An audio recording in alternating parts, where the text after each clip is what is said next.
Hello friends and very warm welcome to Chicky's Biology, another video.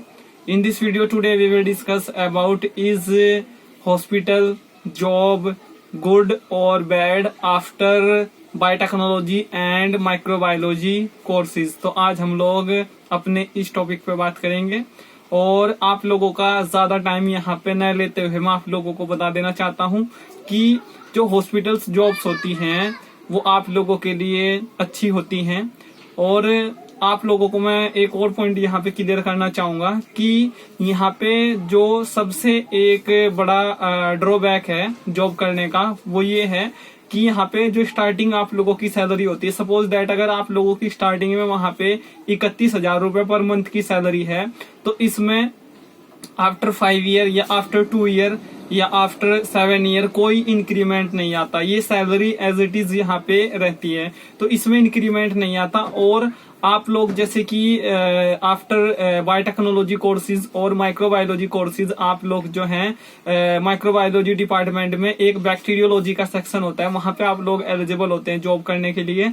तो वहां पे आप लोगों को कोई प्रमोशन नहीं मिलता और वहां पे आप लोगों की सैलरी में कोई इंक्रीमेंट नहीं होता, जैसे मैंने आप लोगों को बताया। और वहां पे आप लोगों को जो है किसी एमडी माइक्रोबायोलॉजी डॉक्टर के अंडर में रह के काम करना होता है और आप लोगों को जो है वहां पे उस डॉक्टर के जो इंस्ट्रक्शंस होते हैं या वो डॉक्टर जो आप लोगों को बोलता है वही सब आप लोगों को वहां पे करना होता है।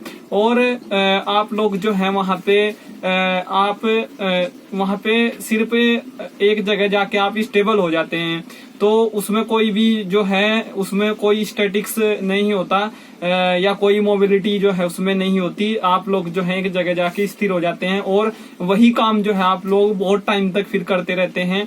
तो ये एक ये सब चीजें हैं, ये सभी पॉइंट्स हैं जो आप लोगों को पता होना चाहिए। अब अगर आप किसी इंडस्ट्री की जॉब में जाते हैं या किसी फार्मा कंपनी की जॉब में जाते हैं या किसी बायोटेक्नोलॉजी कंपनी की जॉब में जाते हैं या किसी फूड इंडस्ट्री की जॉब में जाते हैं या रिसर्च में जाते हैं, तो यहाँ पे आप लोग स्टेबल नहीं होते।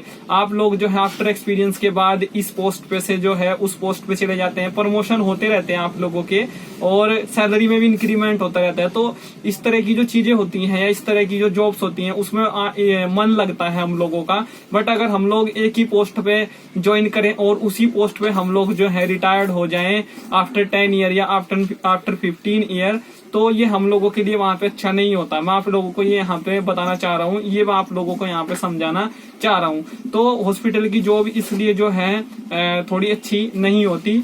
और आप लोगों के लिए अगर जैसे कि कुछ कैंडिडेट्स या कुछ स्टूडेंट ऐसे होते हैं कि वो अपने शहर को छोड़ के किसी दूसरे शहर में नहीं जाना चाहते या अपनी फैमिली को छोड़ के एक सिटी से दूसरी सिटी में नहीं जाना चाहते, क्योंकि जो फार्मा कंपनी है, जो फूड इंडस्ट्री है या जो रिसर्च लैब्स होती हैं वो काफी दूर दूर होती हैं, कई बार आप लोगों को वहां पे जाना पड़ता है। तो अगर आप लोग ऐसी थिंकिंग रखते हैं कि मुझे अपने घर के आसपास ही जॉब करनी है, तो बहुत सारे हॉस्पिटल्स गवर्नमेंट और प्राइवेट हॉस्पिटल्स जो हैं आपके पास में ही होते हैं, तो वहां पे जाके आप लोग अगर काम करना चाहते हैं तो फिर ये जॉब आप लोगों के लिए अच्छी है।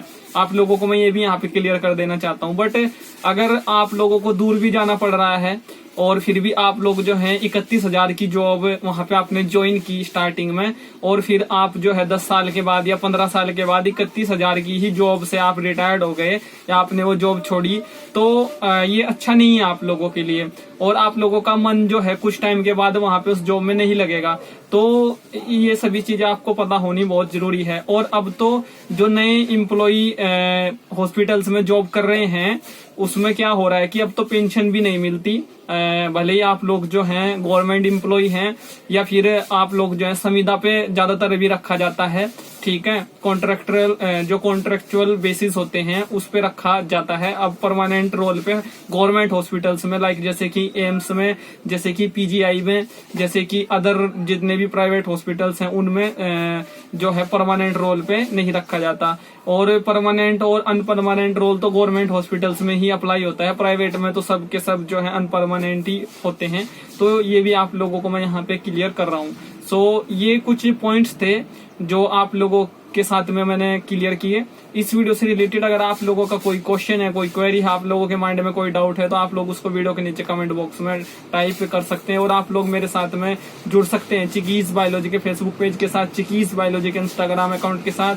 वहां पे भी आप लोग अपने क्वेश्चंस, अपनी क्वेरीज, अपने डाउट्स, अपने थॉट्स मेरे साथ में शेयर कर सकते हैं। और अगर अभी तक आप लोगों ने चैनल को सब्सक्राइब नहीं किया तो आप लोग चैनल को सब्सक्राइब जरूर कर लें, क्योंकि नेक्स्ट वीडियो का जो नोटिफिकेशन आप लोगों को जाएगा वो तभी जाएगा अगर आप लोगों ने चैनल को सब्सक्राइब करने के बाद में बेल आइकन के बटन को वहां पे प्रेस कर लिया है।